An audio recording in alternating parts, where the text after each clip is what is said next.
Hola, hola. Saludos a mis 9 suscriptores. Si no eres parte de estos 9 suscriptores, te invito a que te suscribas a este canal para que estés actualizado, sobre todo en las listas de reproducción que vamos a ir generando. Estamos en la lista de reproducción relativa al curso de Historia de Filosofía Antigua. Posteriormente pasaremos a otra lista de reproducción que sería Historia de Filosofía Medieval, de ahí moderna y contemporánea, así como un tratamiento de otras, lo que sería disciplinas filosóficas como la lógica, la ética, la epistemología, antropología filosófica, un poco de filosofía de la naturaleza tomada pues en sí misma. Al igual, disculpa, otro canal donde, mejor dicho, otra lista de reproducción donde se aborden temas formales de física y de óptica. Así que si aún no estás suscrito, pues te invito a que lo hagas, que le des like a este video. Ahora lo que nos concierne. Aquí hablaremos sobre un filósofo sumamente fundamental, como lo es Sócrates. Aquí vamos a aumentarle tamañito, para que puedan ver. Así que Sócrates, él nació, se dice, de acuerdo con lo que nos ha dicho Platón, otros vestigios, nació en el 470 y murió, vivió la cicuta en el 399 a.C. aproximadamente, de acuerdo con lo que Platón decía, quien decía que en este año tenía aproximadamente poco más de 70 años, Sócrates al momento de beber la cicuta. En primera instancia, hablaremos un poco sobre la vida. No pongo escritos porque Sócrates no escribió nada. Lo que sabemos, Sócrates ha sido por dos razones. Una de ellas es por la transmisión oral y la otra por la transmisión escrita. Y dentro de la transmisión escrita hay algunos historiadores como Teofrasto, Aristóteles y sobre todo Platón, quienes son fuentes que nos han revelado un poco sobre quién fue Sócrates. Y la tradición oral, que es la tradición que ha ido pasando de generación en generación, que se ha plasmado pues, en algunos otros escritos. ¿Quiénes fueron sus papás? Los papás de Sócrates fueron Sofronisco, quien trabajaba labrando piedra, y su mamá era Fenaretes, quien era una partera. Se ha dicho, pues, que su padre se dedicaba a labrar piedra. Sócrates tuvo que pertenecer a una familia pues, no muy pobre, pues luego lo encontramos sirviendo en el ejército en calidad de hoplita. ¿Qué es un hoplita? Un hoplita es un soldado, sobre todo griego, que estaba armado de pies a cabeza, tenía muy buena armadura. Sócrates, y aparte se cuentan historias, ahí pues, en algunos diálogos de Platón, sobre todo en el banquete donde se narran algunas historias, que serían el diálogo banquete, donde se narran algunas historias relatadas por Alcibiades, uno de sus, digamos, amigos, discípulos, y denota el increíble valor que tenía en batalla el buen Sócrates. Y para poder prestar este servicio tuvo que haber heredado un patrimonio tal que le permitiera pues, costear estos gastos militares. Quien no era hoplita no iba tan armado a la guerra y tenía mayor probabilidad de morir, cosa que no ocurrió con Sócrates. A Fenarete, su madre, se le describe en el Teeteto, otro diálogo de Platón, en el Teeteto, como una comadrona, o lo que sería pues, como una partera, es otra manera de decirlo. No era una obstetriz o partera profesional en el sentido moderno, sino que simplemente en aquella época su mamá auxiliaba a las mujeres para que tuvieran un parto lo más llevadero posible de acuerdo con las circunstancias de la época. Así que es importante este dato de que la mamá de Sócrates era partera, como lo vamos a ver cuando miremos el método socrático, que sería formalmente el método mayéutico. Lo voy a poner con otro color esto. Los primeros años de la vida de Sócrates coincidieron con el florecimiento de Atenas en todo su esplendor, después de que los persas fueron derrotados en Platea en el 479. Eh, Sófocles y Eurípides en esa época, como en la época en la que Esquilo publicó su obra Los persas, pues eran simplemente adolescentes. Y Atenas ya había puesto los fundamentos de lo que sería pues, un imperio marítimo, y con lo cual inicia el siglo de oro de, de Atenas, que es conocido y que fue impulsado por el gobernante Pericles. Como decía, en el banquete de Platón describe a Alcibíades a Sócrates como algo parecido a un sátiro.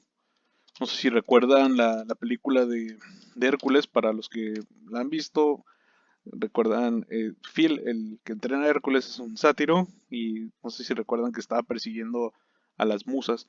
En ese sentido, un sátiro sería una persona pues, que a cada rato está buscando o persiguiendo a otros pues, para tener relaciones sexuales, vamos a decirlo de esta manera, o que es una persona muy libidinosa. Así lo describía Alcibiades a Sócrates. Por otro lado, hay otro señor, Aristófanes. Aristófanes tiene una obra que se conoce como Aristófanes tiene una obra que se conoce como Las nubes. Y para quien no la ha leído, es un texto bastante divertido, donde Aristófanes ridiculiza algunas costumbres propias y características del buen Sócrates. Otra característica que tenía Sócrates es que tenía una robustez notable y una gran capacidad de resistencia. Llevaba virilmente el mismo vestido tanto en invierno como en verano y persistió en su costumbre de caminar con los pies desnudos durante la campaña de invierno. Era muy sobrio, pero podía beber mucho sin llegar a sentirse mal. O sea, este compa pues, no le pegaba como algunos que toman unas cuantas Tecate Light y ya le anda pegando. No, pues Sócrates era un vato que sabía aguantar el pisto, vamos a decirlo. Desde joven venía recibiendo mensajes prohibitorios, advertencias de una misteriosa voz, de señal o lo como él llamaba, su daimon. Vamos a escribirlo en griego. Había un daimon, una especie de demonio, vamos a ponerlo así, una voz en su cabeza que le indicaba pues, que actuara de tal o cual manera. En el banquete se nos refieren que era muy distraído y sus distracciones a tal que se relata que duró todo un día y una noche distraído pensando en tal o cual cosa durante una campaña militar. Después, cuando Sócrates pasaba por sus 20 años, las corrientes de pensamiento tendían, según hemos visto, a desviarse a las especulaciones cosmológicas de los jonios, quienes trataban de especular pues, cuál era el arjé.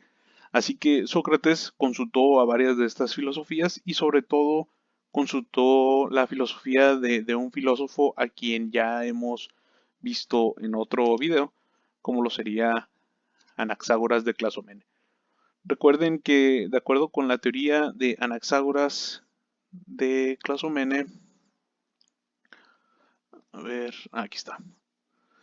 De acuerdo con Anaxágoras, no sé si lo recuerdan, él dice que hay unas cositas fundamentales que se conocen como homeomerías, que son semillas que constituyen todo lo que existe, algo similar a los átomos, que ya lo habían predicado o postulado Leucipo y Demócrito. ¿Y qué es lo que une estas homeomerías y que hace que constituyan las cosas que conocemos? Hay algo que se conoce como el nous. El nous, que se puede traducir como espíritu o inteligencia, que ya lo vimos en otro video y si no lo has visto, pues ahí está dentro de la lista de reproducción para que lo consultes y aprendas un poco más sobre Anaxágoras. Así que Sócrates se acercó a esta filosofía y leyó un texto, un pasaje que ya lo leímos, donde Anaxágoras hablaba del nous como causa de la ley y del orden natural. Entusiasmado con este texto, Sócrates empezó a estudiar a Anaxágoras, esperando que éste explicara cómo operaba este nous, esta inteligencia, el espíritu en el universo que ordena las cosas para lo mejor. Pero lo que de hecho halló fue que Anaxágoras introducía aquella nus tan solo para explicar como un recurso de emergencia para explicar pues, cómo se mezclaban estas cosas. Y este desengaño decidió a Sócrates a seguir sus propios caminos de búsqueda de la verdad. Abandonó el estudio de la filosofía de la naturaleza y pasó al estudio de una filosofía moral. La conversión de Sócrates, por decirlo de una manera, que produjo su cambio definitivo, haciendo de él el irónico filósofo moral por el que es reconocido, fue debida por un famoso incidente en el oráculo de Delfos. Así que voy a poner así como dentro de su vida el incidente en el oráculo, oráculo de Delfos.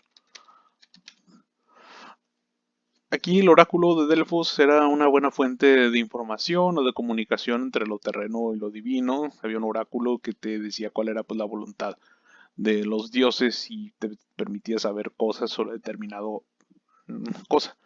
Así que un amigo de Sócrates, que se conoce como Querefonte, fue, era amigo y admirador de Sócrates y le preguntó al oráculo si había algún hombre vivo que fuese más sabio que Sócrates y recibió la respuesta de que no, no había. Y esto le hizo a Sócrates pensar y sacó la conclusión de que lo que quería decir el dios era dar a entender que él era el hombre más sabio porque él de Sócrates reconocía su propia ignorancia. De ahí que viniera la famosa frase de Sócrates, solo sé que no sé. Generalmente la gente dice, solo sé que no sé nada, pero me gusta decir, solo sé que no sé. Así que Sócrates se reconocía como conocedor, vamos a decirlo, de su propia ignorancia. Y concibió entonces, después de este contacto con el oráculo de Delfos, concibió entonces que su misión consistía en buscar la verdad segura y cierta, lo que sería la verdadera sabiduría.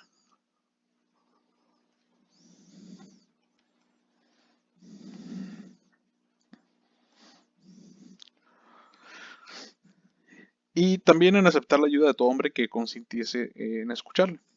Por extraña que resulte esta historia del oráculo, es muy probable que sucediera en realidad, pues no parece verosímil que Platón ponga una pura fantasía en boca de Sócrates, precisamente en un diálogo cuyo propósito es exponer el aspecto histórico del juicio a que se sometió al filósofo. No hay que olvidar que este diálogo se conoce como la Apología, es un diálogo platónico, fue escrito y fue publicado en una época en la que mucha gente conoció a Sócrates. Así que apología, ¿qué quiere decir? Quiere decir defensa. Dentro de la que sería la muerte de Sócrates, la apología surge porque Sócrates fue acusado, se dice por Melito y otros personajes. Aquí recuerdo por un momento dos razones. Una de ellas era corromper, fue acusado de corromper a la juventud. De todas maneras aparece en el diálogo. Y la otra, básicamente, sería por ateísmo, por promover un comportamiento en contra de la religión de aquella época, en contra de los dioses. Así que esas eran las dos acusaciones. Y tras escuchar la defensa de Sócrates, se determinó por medio de un jurado que Sócrates tenía las siguientes opciones. La primera era la pena del exilio y la condena de muerte. Lo que eligió Sócrates fue la pena de muerte, que en este caso era beber la cicuta, un veneno, el cual pues, como un nombre lo sugiere, pues, te mata. Después hay otro diálogo después de la apología donde se relata como un amigo de Sócrates intentó llevarlo, decirle, oye, tengo planeado escapar, hay un barco, sígueme. Pero Sócrates no aceptó esto y prefirió beber la cicuta y para eso explica en ese diálogo, creo que es el menor de la virtud, explica pues, por qué hay que obedecer y cómo es peor hacer sufrir es peor hacer una injusticia que sufrir una injusticia. Es una frase bastante interesante. De ahí que Sócrates murió de acuerdo con sus ideales, no se traicionó a sí mismo y es un claro ejemplo vamos a decirlo así, un mártir filosófico, una persona que vivió conforme a la verdad, una persona con hambre de verdad. Y así fue como acabó la vida de buen Sócrates. Durante su vida, pues él lo que hacía era caminar por las plazas y en este caso tenía pues, algunos interlocutores, platicaban sobre diversos temas, sobre lo bello, sobre la ciencia, sobre la valentía, sobre política, sobre el amor a la verdad, sobre lo que sería filosofía, en fin, diversos tópicos que, pues gracias a estos tópicos, este tipo de discusión, pues dio a pie a varios frutos dentro de la filosofía, como lo vamos a ver a continuación, que sería la actividad filosófica de, de Sócrates. El primer concepto que quisiera repasar con ustedes eh, es el concepto universal o la definición. De acuerdo con Aristóteles, le debemos a Sócrates dentro de un plano lógico estas dos cosas, el concepto universal o definición y los razonamientos inductivos que los vamos a ver después de esto. Así pues, Sócrates se ocupó de las definiciones universales, o sea, de la posibilidad de llegar a unos conceptos precisos, fijos, que era algo que los señores sofistas habían destruido por completo. Como pueden recordar, en el video pasado los sofistas se manejaba un relativismo tremendo. Protágoras decía el hombre es la medida de todas las cosas y algunos otros filósofos como Gorgias decía pues no hay verdad, solamente hay palabras. Depende cómo se pronuncien estas palabras. Los sofistas proponían pues doctrinas relativistas, rechazaban las doctrinas necesarias y universalmente válidas. Pero a Sócrates le llamó la atención el hecho de que el concepto universal siga siendo siempre el mismo. Los ejemplos concretos, por supuesto, pueden variar, pero la definición se mantiene invariable. Hay algo que después desarrolló Aristóteles, y cabe decir que dentro del desarrollo del concepto universal o definición, Sócrates no tenía la idea de desarrollar una lógica en el sentido formal, sino que él miraba este concepto universal o definición como una herramienta para tratar de fijar lo que se conocen como valores éticos. Así que dentro de lo que sería la lógica tradicional, hay algo que se conoce como el árbol de Porfirio. Este árbol de Porfirio está compuesto por unos conceptos que están aquí en el centro, en el tronco, que pueden funcionar como género o especie según el grado o la altura en la que se encuentran. Y en las ramas hay algo que se conocen como diferencias específicas. Así, por ejemplo, aquí nosotros podemos tener la idea de cuerpo y un cuerpo puede ser animado o un cuerpo puede ser inanimado. Esto sería como las diferencias específicas, es decir, son diferencias que nos permiten formar una nueva especie. En este caso, la especie que se forma, cuerpo animado, sería un viviente. Así que dentro de lo que sería un viviente, puede haber un viviente racional o puede haber un viviente irracional. O mejor dicho, puede haber un animal o un vegetal. Todavía es como más alto. Y en este caso, da como fruto, bueno, aquí da un animal, sería el, lo que... Ah, caray, no, aquí me equivoqué. Déjame checarle bien aquí. Vamos a eliminar esto. Aquí una disculpa, se me andan aquí cruzando los cables. Vamos a borrar esto, que está mal. Es que creo que se conoce el árbol de Porfirio, pero ahorita no recuerdo bien, a ver si la recuerdo en un instante. Estos son errores lapsus brutus. Entonces, lo que sí es cierto es esto, o sea, que el árbol de Porfirio está compuesto de conceptos que podemos llamar géneros o especies según el grado de extensión y de comprensión que tengan. Así, por ejemplo, nosotros tenemos el caso de un cuerpo. Un cuerpo puede ser animado o puede ser inanimado. Si es animado, en este caso genera a un animal. Y el animal puede ser racional o puede ser irracional. Entonces, de ahí, de hecho hay otro concepto más arriba, pero no recuerdo cuál es. Pero cabe decir pues, que esto sería pues, la diferencia específica. Y así, pues, ¿que sería un animal? Un animal es un cuerpo animado. Y después, ¿qué podemos decir respecto al hombre? ¿Cuánto definición? Un hombre es un animal racional. Así que dentro de la lógica clásica, para formar una definición que es limitar, tenemos que una especie, o la definición de una especie, es igual a la diferencia específica más el género. Pero eso luego lo veremos en un curso ya más formal de lógica, ya que lo repasa un poco mejor esta cuestión. Aclarémoslo mediante un caso particular. Según Aristóteles, al hombre se le define como animal racional. Ahora bien, cada hombre posee distintas dotes. Unos tienen mucho talento, otros no. Unos guían su conducta por la razón, otros se entregan atolondradamente a los instintos y a los impulsos de las pasiones. Hay hombres que no gozan del libre uso de su razón, ya sea por estar dormidos o ya porque son mentalmente deficientes, entre comillas. Pero todos los animales dotados de razón, tanto si la emplean de hecho como si no la emplean, lo mismo si pueden usar de ella libremente que si algún defecto orgánico les estorba tal uso, son hombres. La definición de hombre se cumple en ellos.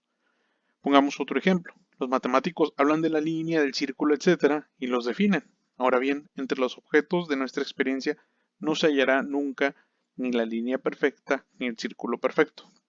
Solo a lo sumo meras aproximaciones a la línea o al círculo de la definición.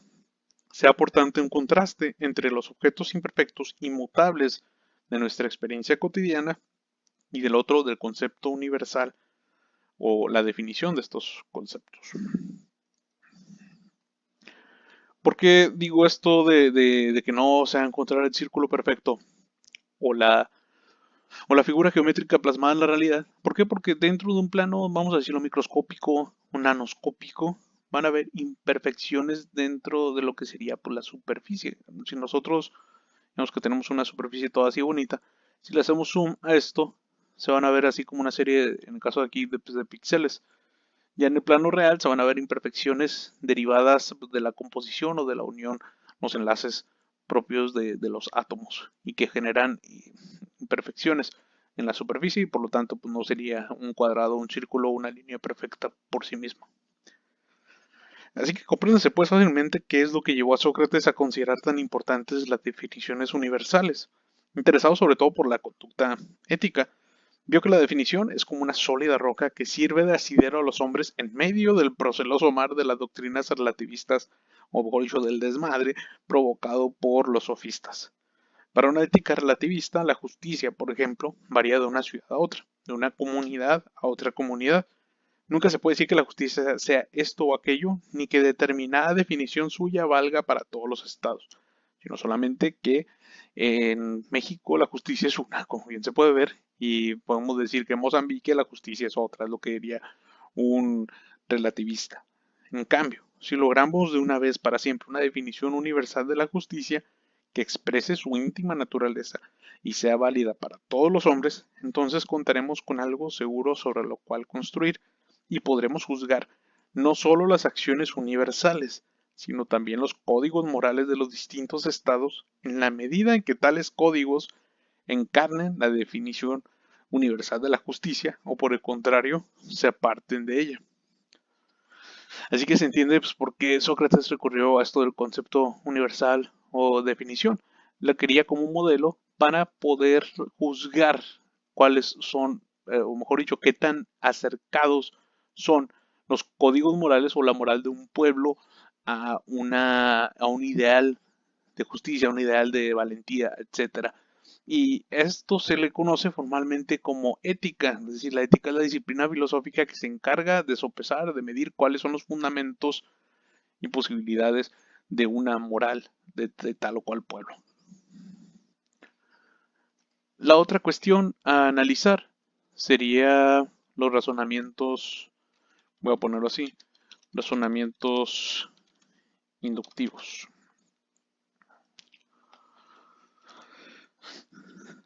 A Sócrates, dice Aristóteles, se le pueden atribuir con todo derecho los razonamientos inductivos.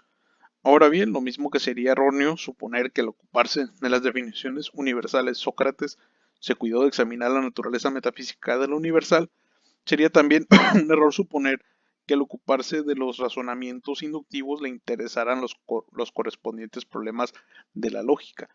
Recordemos que fue Aristóteles quien, al recordar cómo procedía Sócrates, resumió su método en el plano lógico, pero no a entenderse por ello que Sócrates desarrollase explícitamente una teoría de la inducción desde el punto de vista lógico. Así que, ¿qué es un razonamiento? Un razonamiento es un conjunto de juicios que hilados generan un nuevo juicio que es una conclusión que se deriva de premisas anteriores.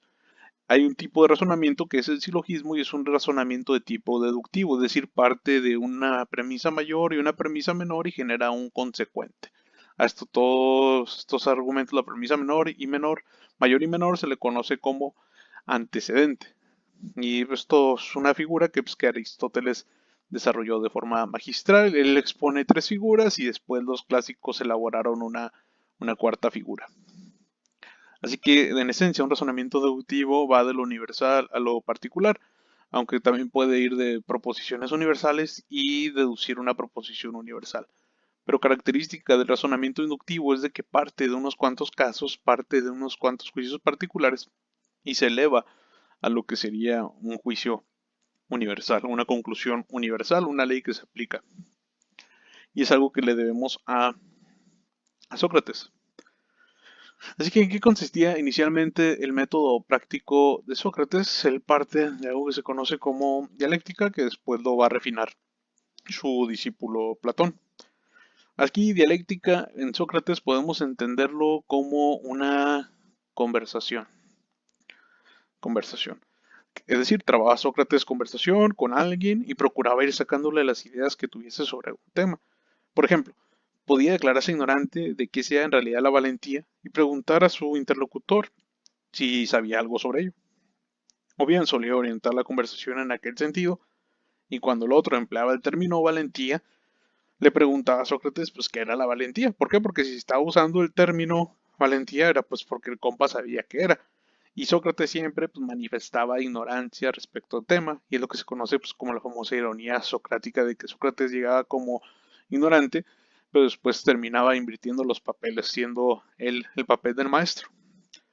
Cuando le daban en respuesta a una definición o una descripción, Sócrates solía mostrarse muy satisfecho, pero por lo común reparaba en que había una o dos pequeñas dificultades que le gustaría ver puestas en claro.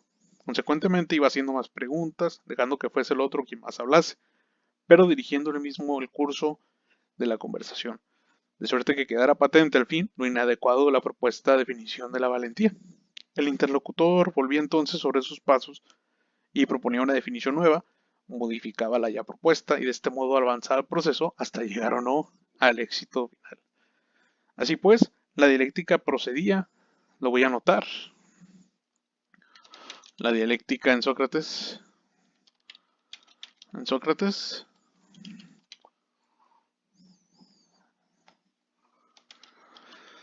procedía desde una definición más o menos adecuada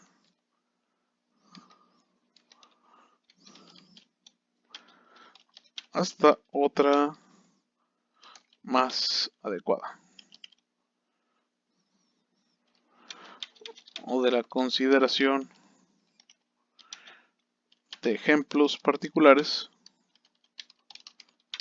a una definición universal. Así que Sócrates aparecía como este maestro que va puliendo poco a poco los términos. Tú empezabas con una noción particular y Sócrates te iba elevando con preguntas pertinentes hasta llegar a una definición y que te dieras cuenta por ti mismo que pues, que lo que estabas diciendo antes no era del todo correcto. Este proceso se conoce como una generación de una tesis, que es una oración, una proposición que tú generas, un punto de vista, si quieres verlo sobre tal tema. Luego el maestro, en este caso Sócrates, propone una antítesis, que son ataques directos a esta tesis, y él, al resultado de todo esto, genera una síntesis, de lo cual vuelve a formar una nueva tesis. Y este es un proceso dialéctico que ya lo habíamos visto anteriormente con Heráclito y que con Platón y Aristóteles se va refinando bastante este sistema de discusión.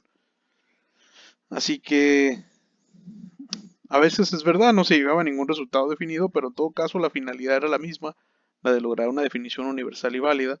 Y como el razonamiento procedía de lo particular a lo universal o de lo menos perfecto a lo más, puede decirse que se trataba de un proceso inductivo, la manera de proceder socrática.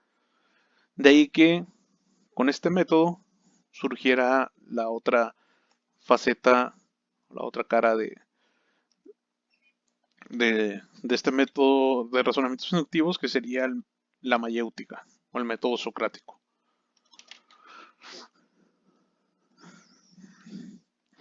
La dialéctica podía convertirse desde luego, que podemos, bueno, voy a decir que la mayéutica, de acuerdo con Sócrates, es el arte de parir ideas.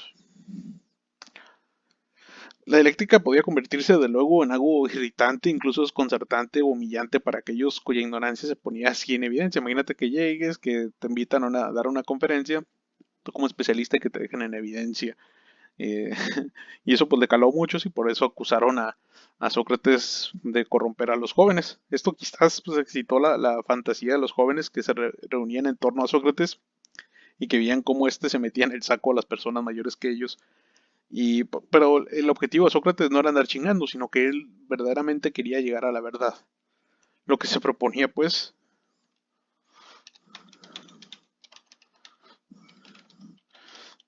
era descubrir la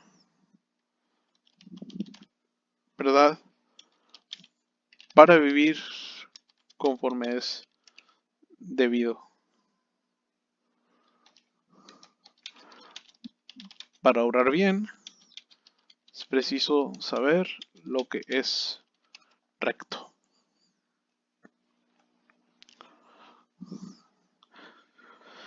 Así que su ironía, su profesión de ignorancia eran sinceras. Él en realidad no sabía, pero deseaba dar con la verdad.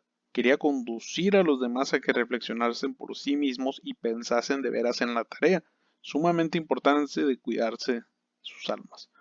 Sócrates estaba profundamente convencido del valor del alma, que era para él sujeto pensante y volente, es decir, que quiere, y vio con claridad lo que importa el saber. Sócrates llamaba a su método mayéutica no solo por chistosa alusión a su madre, sino para expresar su intención de hacer que los demás diesen luz en sus mentes ideas verdaderas con vistas a la acción justa. Su intención era hacer que los demás diesen a luz en sus mentes ideas verdaderas con vistas a la acción justa. Siendo esto así, compréndese fácilmente porque Sócrates daba tanta importancia a la definición. No era un pedante, sino que estaba convencido de que para el recto gobierno de la vida es esencial tener un conocimiento claro de la verdad. Quería promover el nacimiento de ideas verdaderas en la clara forma de la definición, no con fines especulativos, sino con un fin práctico. De ahí nos lleva a la última parte de este video, de esta sesión, que sería el, más de que no sé en qué letra voy, sería A, B, C, D, E.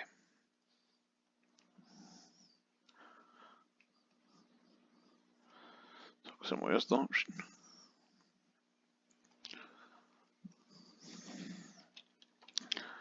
B, C, D.